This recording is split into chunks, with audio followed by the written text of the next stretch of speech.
there's no way to find out what the recessive genes are in any horse, correct? That is correct. That's part of the game, part of hiding things and letting you all work that out, right, to figure out what your horses can throw or not throw. Okay.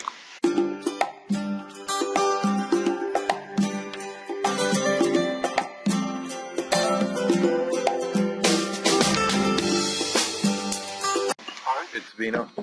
Hi, Vino. So, in this example here, there is no way that they are going to throw a thoroughbred, since it isn't in the parent's genetic line. As the children start breeding down, and thoroughbred obviously won't be in their genes in this example. So I can pretty much guarantee, or you can pretty much guarantee me that children of these children won't have a thoroughbred in it unless it's bred with something that has a thoroughbred? That's absolutely correct. The only way that a horse, if you can mute your mic, it's echoing.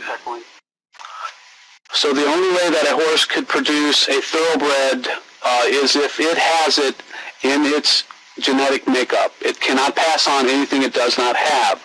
These two parents do not have a thoroughbred in them. So if you look at them, you'll see it's not there.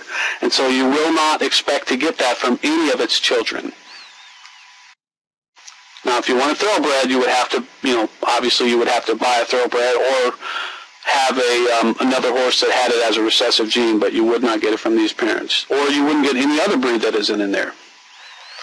And that holds for the manes, tails, eyes, and face markings. Whatever is in that horse, that's what it can pass on. If it's not in the horse, it will not pass it on.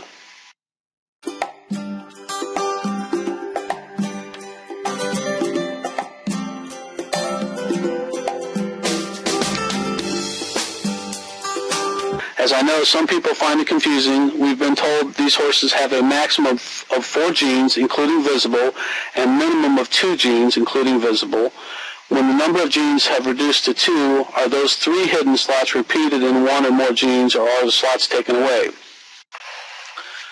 So if they're only carrying 2, for example, I'm going to click on a horse to show that example. So let me just show you, and this is, again, I'm not changing necessarily anything in these horses. This is for the demo. But if you look at the father on the platform on the top right, I'm going to click on it because I've changed the script just to show these kinds of questions and answer it. And let's say it only has 2 genes. And so in this case, the father would only carry the Mustang and the paint genes. It's not like we're repeating them or anything else. It's only carrying those 2 genes. We're not going to tell you how those things are combined and what the numbers are or anything like that. So that I'm not going to answer you. But those are the only 2 genes now that those could pass on. It will not have any of the others. And like I said earlier, horses can only pass on the genetic material that they carry.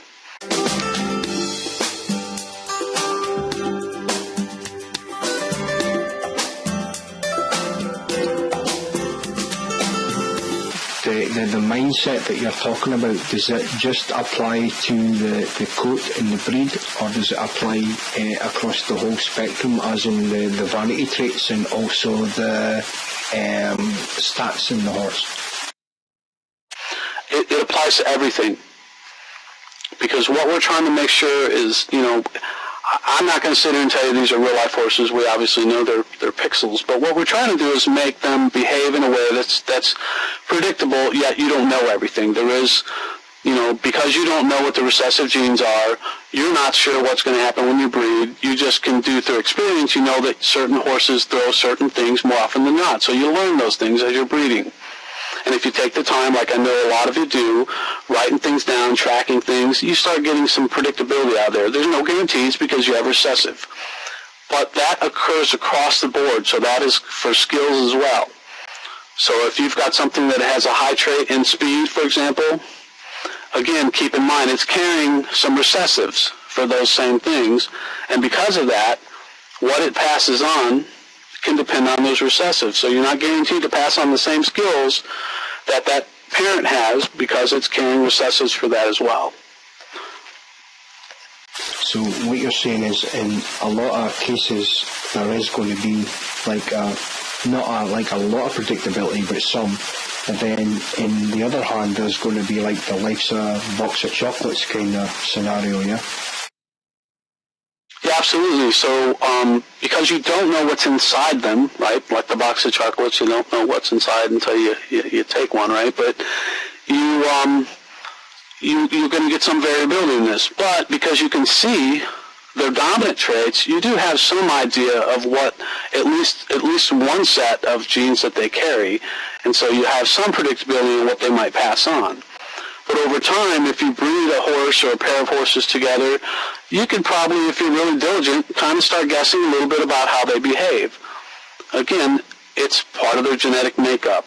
We're not going to change that on you. What's in the horse is in the horse. That's why you need to be able to know that you can rely on these horses to behave in a way that's predictable. You just don't know everything, so you can't guarantee the outcome because there are things you just don't know what's inside them.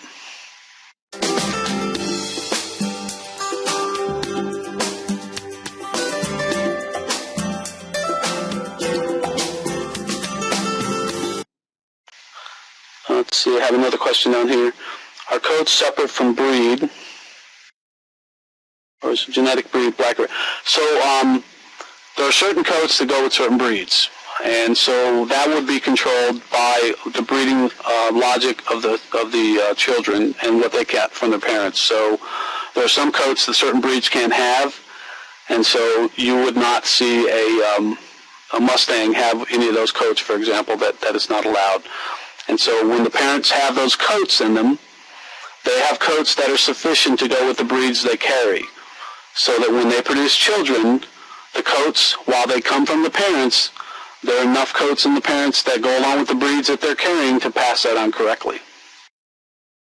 And so the coats are separate in the sense that they're also chosen in the same way that you would the breed, but they're only chosen from things that are suitable for the breed. Now, I know that's a little bit more complex than we've been talking about, but what that would mean is a parent that is a Mustang, so if we looked at the mother and she was a Mustang, she's going to carry a certain number of coats, up to 4, that go with her Mustang breed.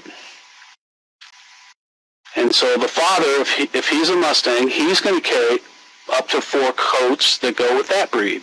And they do it for each breed that they carry, so they all carry coats that go along with the breeds in both the dominant and the recessives. That way, when I mate 2 parents and they produce a child, the breed come from the parents and the coats come from those as well.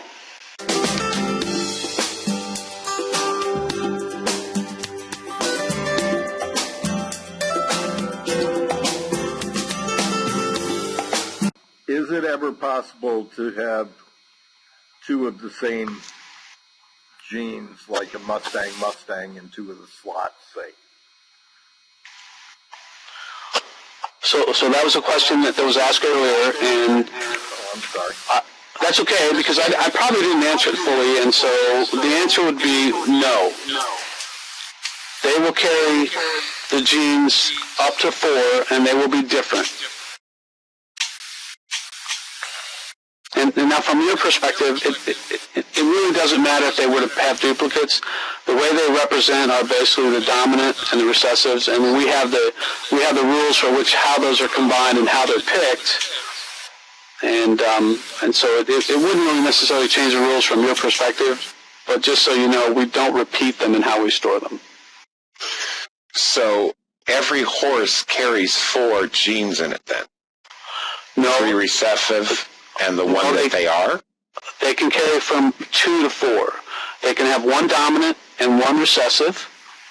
And so let me show you an example. So if you look at the horse, let's just pick one down on the platform. Let's look at the Arabian, child number 5. Right now, he's carrying 4 genes. He's carrying 1 dominant, which is the Arabian, and he's carrying recessives 1, 2, and 3, which is the Mustang Clydesdale paint. He could be only carrying 3 genes. So in that case, he would have 1 dominant, 1 recessive, and another recessive. So he has 3. So now we went from 4 to 3, or he could have 2. In that case, he would carry the dominant and then 1 recessive. They will always have 2, and they will never have more than 4. Okay, on the logic of just having a recessive and a dominant only, if you take two horses, let's say Mustang and Paint, you take a male and female, both of them have the same dominant and recessive, then pretty much you can guarantee that you're going to either get that Mustang or the Paint, because they're the only two genes that each one would carry. That is correct. So there wouldn't be no surprise out of a Paint and Mustang recessive and dominant. All of a sudden, it's going to pop out of Clyde's. No, because remember what I said earlier. If it's not in the parents, it will not be in the child. Correct. And so this is where you all who, you're diligent breeders, you work to weed things out and to do stuff. I mean, how you do your magic, how you figure that out, you all got your own methods. But, depending on how you're breeding, you may get to that point, right, where they're like that. And so, yes, you will not see surprise horses. Now, they may be surprised to you because you don't realize what's in the recessive genes. But from the way it's been designed, if I have two horses that have the same dominant and recessive genes, those are the only two types of children they're going to be able to produce.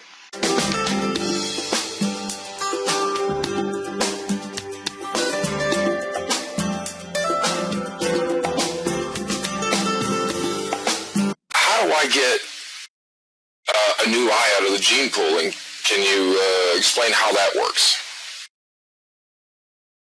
So a new eye can be only taken in through starters. Like I said earlier, once a horse is born as a child from parents, whether it's starters or not, it has all the genetic material that it's going to carry and that it's going to pass on.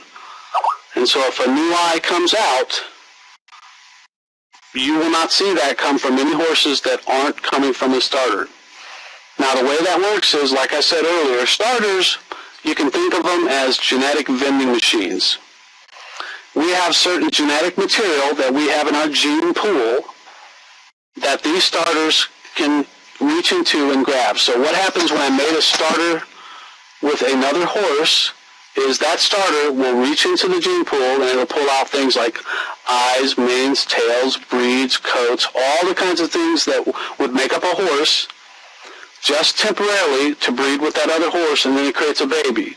And then it basically erases all that stuff, and the next time you breed that starter with another horse, it reaches into the gene pool and it grabs things out again, and then it passes those on. And what's really neat about that is that we can actually keep things that are rare so that it only pulls out things every so often for things that we want to be rare, and things that are more common, it will pull them out more often. And that's why you see things that are, have different levels of rarity. And only the starters can pull them out that way.